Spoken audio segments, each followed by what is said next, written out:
Okay, this section of split rail fence is officially done. Uh, it's up about 4 foot tall at the peaks, and the posts have been pulled as tight as they will go to hold the joints together and then wired together. So there's a lot of tension on these oak posts. These are mostly oak 2x2s, and you can see how much of a bend is in that one right there. And that's just trying to hold those tight.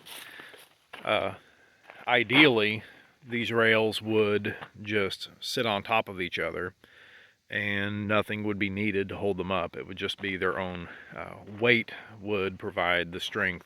But whenever you're going 4 foot tall, you need something there, at least one on one side of the joint, depending on which way they're going to lean, to hold them up. So all of these have been wired, and then I come in with a chainsaw and trim them off. That one over there is just a short 2-section to keep anybody from driving in through there on a 4-wheeler or a side-by-side.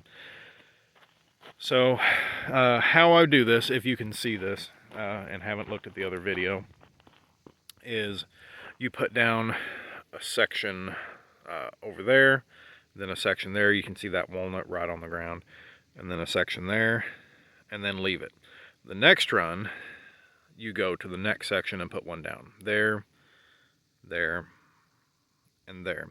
And you can do it other ways. This works the best. It keeps the rails mostly level, and whenever it does that, whenever you have triangles, especially, they tend to want to roll, especially when you're working with unperfect logs. A lot of them are crooked, and so it tries to pitch them one way or another. This way helps keep them level and straight for the most part.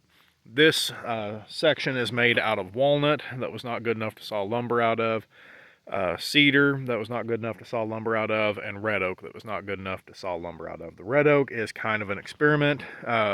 Silver Dollar City does their rail fences out of red oak. I look at them when I go down there, and they seem to hold up pretty good. So we are going to see how they do. These might do better if I had seasoned them, like in a shed or something, and kept rain off of them and let them really dry out. These are green. The sap is down whenever they were cut, so that will help some. But we'll see how they hold up. And so this is just to kind of pretty up this roundabout that the county has put in. Whenever we come up over there, we're going to see this fence as we turn and come on up inside.